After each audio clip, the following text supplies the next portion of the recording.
It was 2:47 in the morning when the screaming began. The neighbors thought it was just another fight. Willow Creek was a quiet town, nothing ever really happened here. But that night, something was different. The screaming didn't sound human. A 911 call came in just minutes later. 911, what's your emergency? She's not moving. Oh my God, please, she's not breathing. Ma'am, calm down. What's her name? Emily. Emily Crane.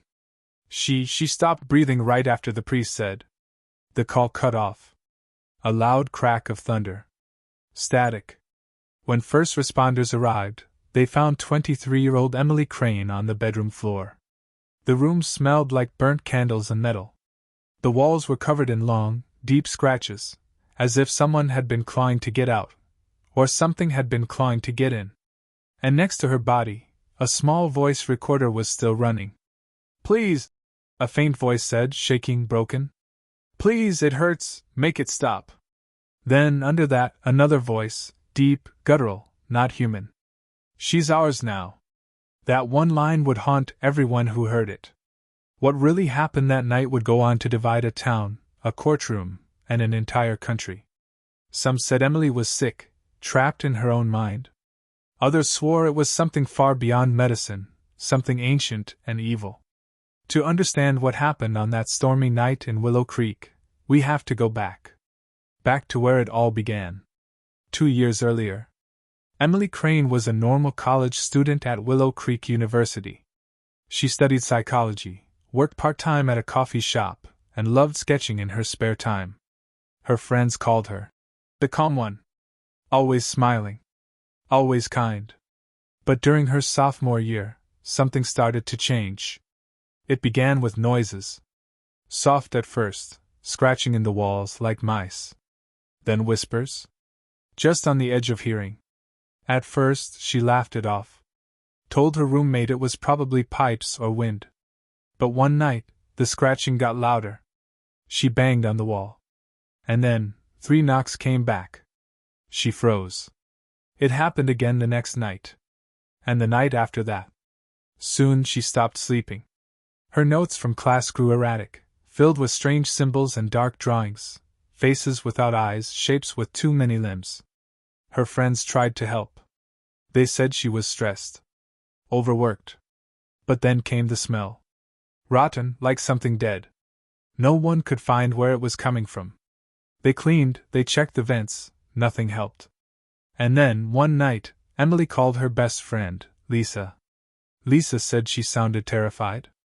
She said something was in her room, something watching her. Turn on the light, Lisa told her. Emily whispered back. It doesn't matter. The shadows move with the light. When Lisa arrived, she found Emily curled in the corner, shaking, whispering the same words over and over. It's inside me. It's inside me. Doctors ran tests. Blood work. Brain scans. Everything came back clean. No drugs. No neurological issues. There was no medical explanation. That's when her parents turned to the church. Father Daniel Murray had been with the parish for over 20 years. He didn't believe in demons. Not really. He'd seen mental illness, grief, trauma, but possession? No. Those belonged in old movies and ghost stories. Until he met Emily. The moment he entered her room, he said, it felt wrong. Heavy. Like the air itself was thick. Emily wouldn't look at him. She kept her eyes on the floor. When he tried to bless her with holy water, she flinched so hard she nearly hit the wall. Then she laughed. A cold, unfamiliar laugh. You can't help me, she said. Her voice sounded layered, like 2 voices speaking at once. He won't let you. Father Murray described it as a chill that crawled straight through his bones.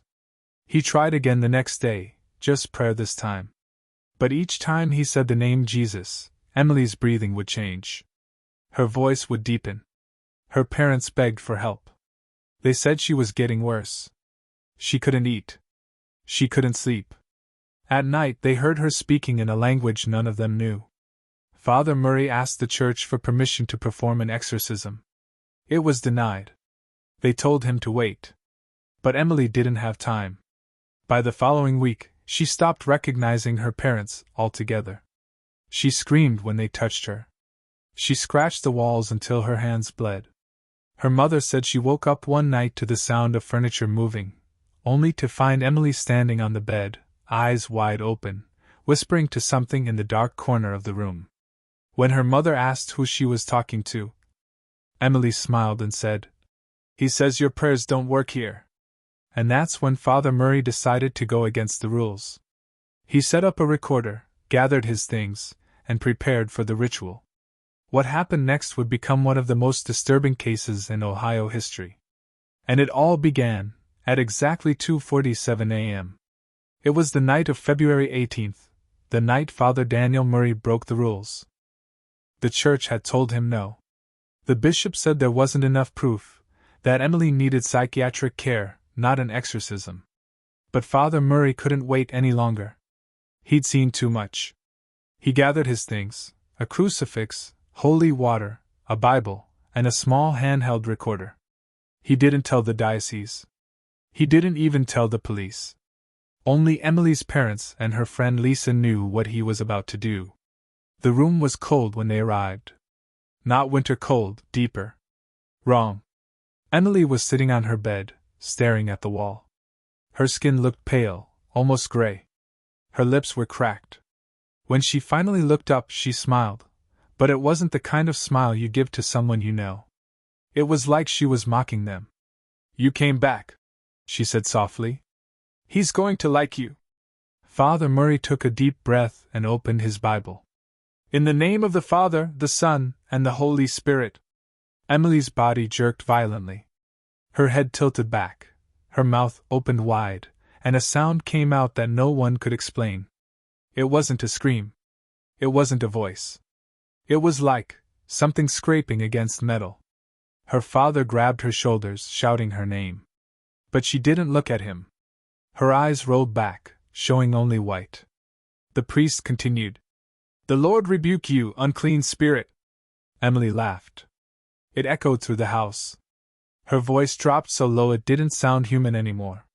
"She doesn't belong to you," the voice said. "She belongs to us." Lisa screamed and ran to the hallway, crying. Emily's mother was frozen, clutching her rosary so tight it broke. Father Murray didn't stop. He kept reading, louder now, over the sound of growling and furniture shaking. The air grew heavier.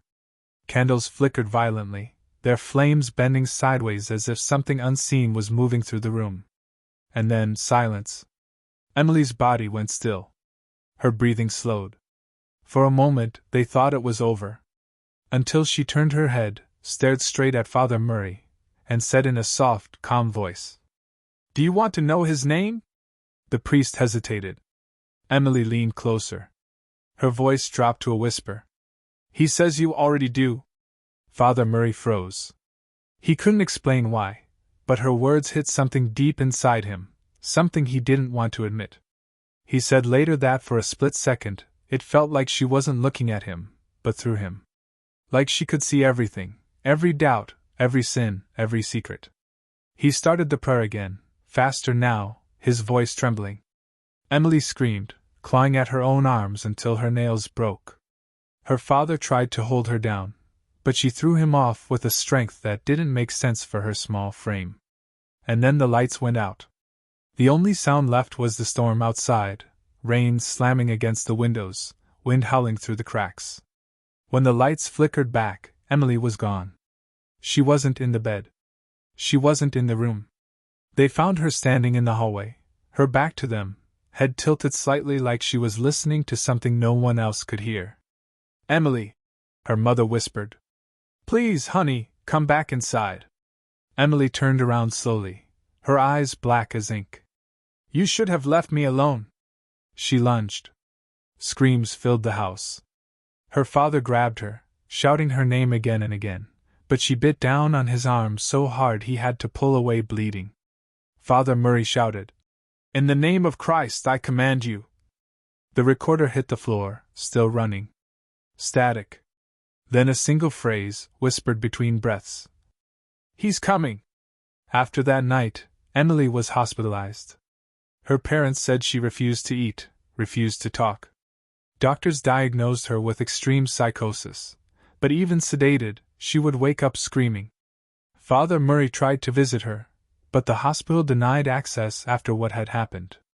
The bishop suspended him for acting without permission. He turned in his collar, ashamed and afraid. But 1 week later, Emily's mother called him again. "Father," she said, sobbing, "you have to come back. She's worse. The doctors don't know what to do. Please, she says she's dying." When Father Murray arrived, Emily was lying in bed, her skin pale, her lips moving silently. He leaned close. "Emily, can you hear me?" Her eyes flicked open, staring into his. "They said it's almost time," she whispered. He frowned. "Who said that?" Emily smiled weakly. "The ones in the walls." Father Murray felt the chill again, the same heavy air, the same pressure in his chest. Something wasn't done. Whatever he'd started that night, it hadn't ended. And in the corner of the room, the voice recorder blinked red, still running. He didn't remember leaving it there. When he picked it up, he pressed play. First, there was nothing but silence. Then static. And then, a voice. Low. Harsh. Clear. "She's ours now. You should have listened." The recording stopped. Father Murray looked up. Emily's body was still. Her pulse gone. The nurses rushed in, alarms blaring. The priest stood frozen as they tried to revive her. But Emily Crane never woke up. The official report listed cardiac failure.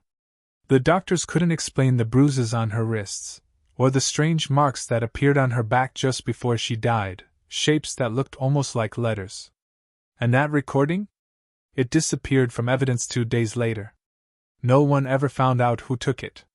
Father Murray left the church after that. Moved away. No one heard from him again. But years later, Lisa, Emily's best friend, said she still hears knocking in her walls at night. Always 3 knocks. Just like the first time. It's been 6 months since the death of Emily Crane. Her story spread like wildfire, whispered in classrooms, posted on forums, dissected by skeptics and believers alike. But the official investigation? It went nowhere. The hospital sealed her records. The church refused to comment. And Father Daniel Murray, the man who performed her exorcism, vanished. Until one morning, a package arrived at the Willow Creek Police Department. No return address. No name. Inside was a single item. A small, old-fashioned tape recorder. The same kind found next to Emily the night she died. And taped to it was a note that said only one thing. "Play it after midnight." The sound of a clock ticking. Then, the faint whirring of the tape starting. What the officers heard on that tape would never make it into the official report. But one of them, an officer named Sarah Benton, leaked a written transcript years later. What it contained still shocks people to this day. Sound of tape crackling softly. A woman's weak breathing. "Father!" Emily's voice is faint. She sounds scared. Then, another voice, Father Murray's. Calm but shaky. "I'm here, Emily. Just breathe. You're safe." There's a long silence. Then, "She says she's not Emily anymore." The tape goes silent for 5 full seconds. Then, a third voice, not human, cuts in. Low. Rumbling. Layered. "She's gone. You had your chance." The sound of a crucifix falling to the ground. Murray gasps.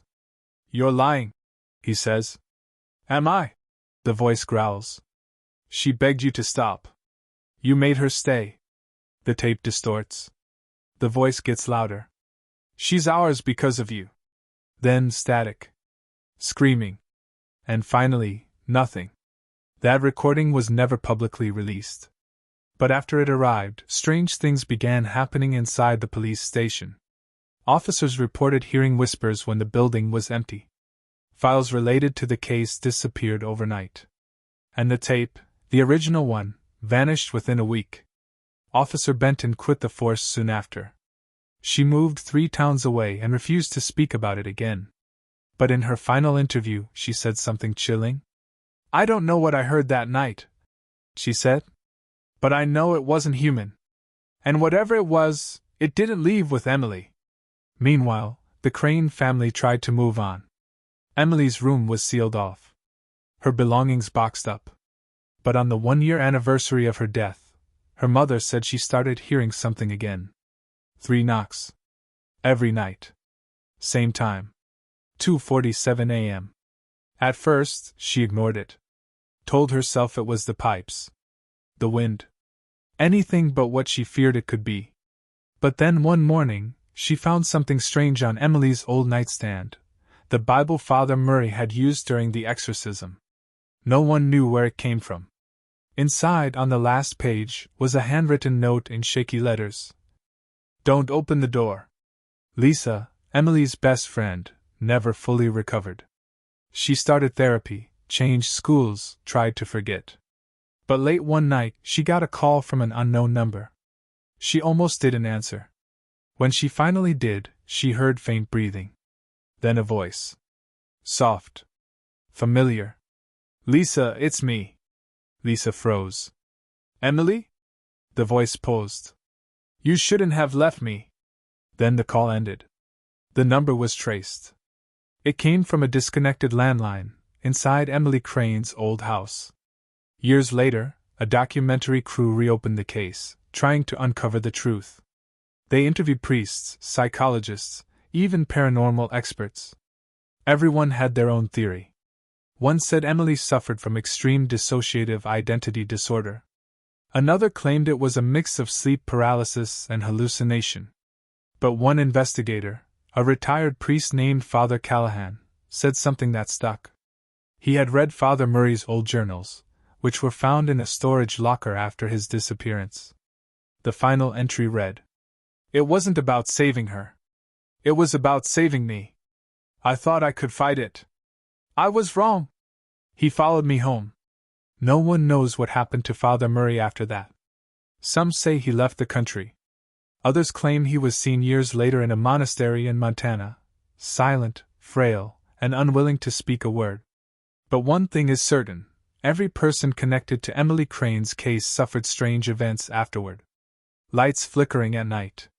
Doors opening on their own. That same smell of burnt metal in their homes. And always, those 3 knocks. 3 slow knocks echo, followed by silence. In 2023, the Crane family finally sold the house. The new owners tore it down and built a new home on the land. But the construction crew reported something odd while digging up the old foundation, a small, rusted metal box buried under Emily's bedroom floor. Inside was the missing recorder. When they pressed play, it clicked once, then stopped. The batteries were corroded. Dead. But even with no power, witnesses said they heard a faint whisper from the speaker. Barely audible. 2 words. "Still here." Long silence. Faint hum fades into static. Narrator VO. Some say it was mental illness. Others believe it was something darker. But the truth is, no one knows for sure what happened to Emily Crane. All we know is that the story didn't end with her death. And maybe, it never will.